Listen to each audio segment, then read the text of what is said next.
Metallica's third album, Master of Puppets, was released on March 3rd, 1986, which is in 2 days. So it turns 37 years old this year. And what an album to ultimately define a genre. Literally, Master of Puppets to this day is classified as one of those genre-defining albums, and it has every right to claim that title. Now, whether or not you're a fan of, everything that Metallica have done, or you're purely, pre-Black Album, if you're pre-Injustice, or if you're even the diehards, if you're pre-Kill 'Em All and you only listen to No Life Till Leather, that's cool too. I guarantee you somewhere along the line, we've been inspired, moved, motivated, angry to this goddamn album. It's a fantastic album, and with the anniversary coming up, I just thought we'd take a second, a moment, a quick little video to just not bring it back to life, obviously, because everyone loves it, but just to take a moment to talk about it and appreciate what this album has pretty much, I'm sure you, the viewer, went through when you first found this album, when this album was there for you. Everyone's got a story surrounding Master of Puppets, and I was about to say, and here's mine, but that's not this video, that's another video later on, or one I've already done, whichever. But yeah, we're just gonna sit here and just go through the awesomeness, the epicness that is indeed Metallica's Master of Puppets.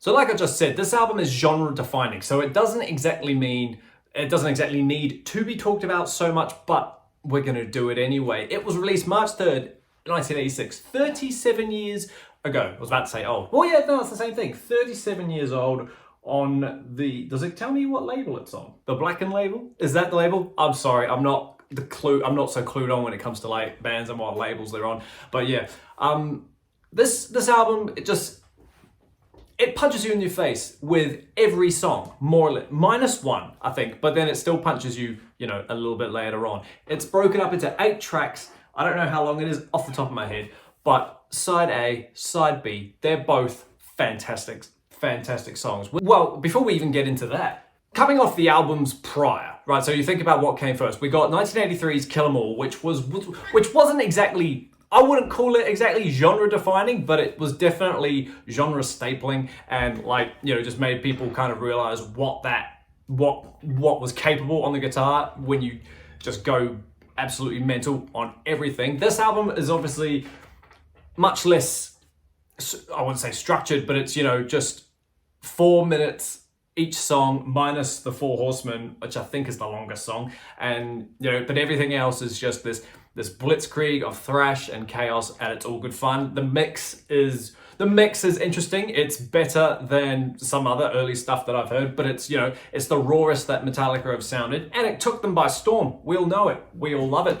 And then a year goes by, and they come out with Ride the Lightning, which was a massive, massive step up from Kill 'Em All. And this album, again, just punches you in the face with every song, and just makes you go, holy damn. So the difference between Kill 'Em All and Ride the Lightning is huge, with songs like Fight Fire with Fire and the title track Ride the Lightning. Even For Whom the Bell Tolls and Fade to Black, some of the calmer songs, they're still super heavy, especially For Whom the Bell Tolls. Who knew you could be so heavy in standard tuning? Creeping Death, Trapped Under Ice, The Call of Cthulhu, they're all great, and they made you wonder what Metallica were going to come out and do next. So then when they came out with Puppets, it was, again, if Kill 'Em All and Lightning was like that, you can imagine what Lightning and Puppets was in terms of, the difference between the two. The tones change, the guitar tones change on every album, which is kind of cool. You know the sound of this album. If you've listened to it enough, you know the tone, and it's an incredible tone. It's incredibly low end. So in terms of a perfect Dream Theater prog metal mix, it's probably really, really terrible. But for people who just want to thrash and bang their heads, it's so goddamn good. Like I say, it's all low end. They might as well have all been playing bass guitars. But regardless, mix-wise, it sounded good. Everything was much more elevated, I reckon.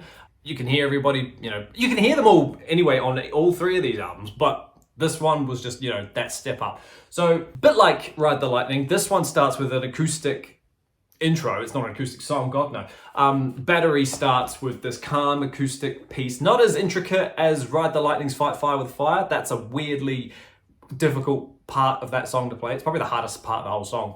And then again, just a tsunami of thrash and gallops. And before that song's even over, you could just tell immediately that this album, you've got so much coming for you when you first put this album on. It's insane. The title track, an 8-minute song. I remember when I first heard that song, as most of us, it changed our lives forever. Like I say, we don't need full in-depth breakdowns of these songs because we all know how they go, but still, it's just beautiful to mention. So the 8-minute titled epic track, just that iconic riff, the breakdown in the middle, the calm chord arpeggio picked, the solo, that shred-like solo, fucking good stuff. The thing that should not be, probably one of their most heaviest songs, I reckon. Definitely up until this point, you could argue that Justice got a tiny bit, heavier, but is that due to the mix? I don't know. But seriously, the thing that should not be was just this almost doom metal stuff where it just drags. It feels like you're pulling weight when you listen to it. It's murky, just like the contents of the song, It's just a headbanger song, but a slow, doomy headbanger song. It's fantastic. It's genuinely so good. And then the ballad, the album ballad, Welcome Home Sanitarium. This 6.5 minutes. Wow, 6.5 minutes. I did not know that was that long. I suppose when you think about it, this calm, not acoustic, but this beautifully intro with a distorted solo over the top at the start anyway. And then beautiful verses with powerful choruses, and then of course it just picks up at the end and just takes you places, and before you know it, that's the end of side A. Side A just really just sends you to another world, and it's just like, oh, okay, what else could possibly come from side A? But if you're like me, you probably prefer side 2.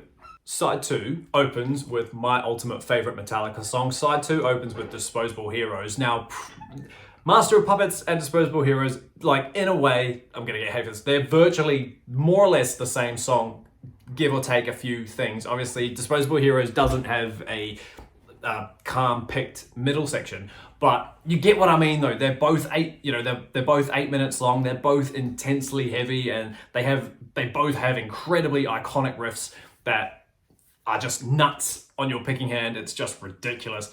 But honestly, Disposable Heroes is a fantastic song, and the minute I heard that, I knew that there was more to Puppets, the album, than, the things that everybody knows. The Batteries, the Masters, and the Welcome Homes.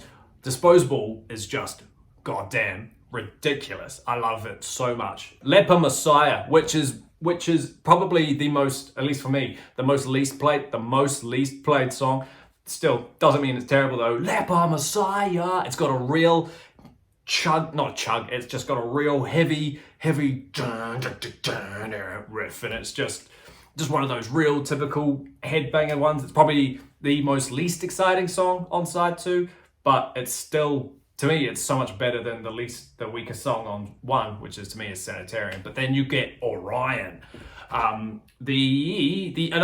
8 minute song, but this one's the instrumental, probably their best instrumental in my opinion. Yeah, it's much better than Cthulhu, it's much better than Suicide Redemption, and I think it's much better for To Live Is To Die, if that's the instrumental off the top of my head. Yeah, I love Orion. It's got obviously that incredible looming bass intro, and then just the beat, just the headbangingness of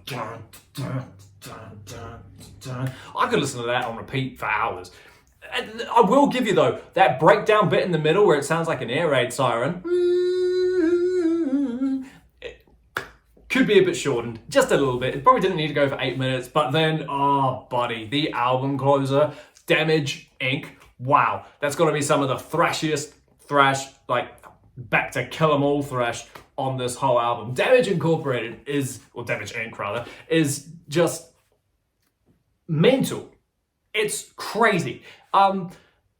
Take a moment just to sit there and listen to a song like Damage Inc. and try not to be blown away. It's insane. Damage Inc. is such a good song. It's only 5.5 minutes. It's one of the shortest songs. Battery is the shortest song, and then Damage Inc. is. It's so good. It's genuinely amazing. My toilet's making noises. Weird. Damage Inc. is just incredible, honestly, and it's just such an explosive way to end Master of Puppets 2. You put the album, you know, when you put the album on and then you get through to Damage Inc. Well, by the time that song's over, you're just sitting there out of breath. You're not sure what to do with your life after that. It's just like, you know, it's just fantastic. I tell you, it's a fantastic album. If you out there have clicked on this video in some sort of research type of way and you're looking for Metallica, one, thank you for finding the video and relying on me to teach you what the album is. Please go listen to it. 9 out of 10 people will say it's their number one Metallica album, and then the other one will say it's Injustice. But like, Injustice is fantastic regardless. I love Injustice, but Puppets is the album. It's genre defining. It's band defining, if that's even the word. It's easily top 5, not thrash metal albums, but heavy metal albums of all time. It's just fantastic. Obviously, we're past the point now where they're never gonna touch the closeness that they came to with these albums. Like Hardwired was quite aggressive, you could say, in certain points. Like Spit Out the Bone was probably the closest that we got, but we're never going to hear anything like this again. And that's okay, because unlike the Disney remakes, Metallica don't need to, you know, recreate what we already love. So yeah, there we are, everybody. That's just my quick little homage, my quick little breakdown, revisit, whatever you want to call it. What's that word? Retrospective of Metallica's greatest album. Like I keep saying, genre defining, and just wow, 37 years and we're still listening to it today. People are still, you know, young people are still finding it. Yes, if it's through Stranger Things, that doesn't matter. At least they're finding it. And if they love Puppets that much, hopefully they'll hear the album and then they'll be like, oh my God, just think of try and imagine yourself at the age of like 13, 14 in this, you know, current climate, in this era. You know, you've never heard it before. Somehow you haven't heard it before. You just discovered what a guitar is. I don't know. You watch a show like Stranger Things and then you just watch that ending scene. I didn't actually watch that season, but I know what it is, obviously. Welcome to the family. That's all we can say with an album like this. Once that needle drops and you just, I could ramble all day. I'm rambling more. Like I say, team, thank you so much for hanging out with me while we dissect Metallica's best album. Let me know down below your favorite track. Let me know down below your favorite album. Is it actually Master of Puppets, or are you that person? Are you like my girlfriend who prefers Ride the Lightning? Yeah, I love your thoughts and stuff. But yeah, let me know down below your favorite things about Metallica. Are you hyped for the new album? I'm hyped for the new album. Let's get it, boys and girls, and everything in between. Stay inside, stay safe, listen to metal, listen to Puppets. Happy 37th anniversary, Master of Puppets. I will be thrashing you hard on Friday. I'll probably thrash it now anyway. I'm rambling. See you later.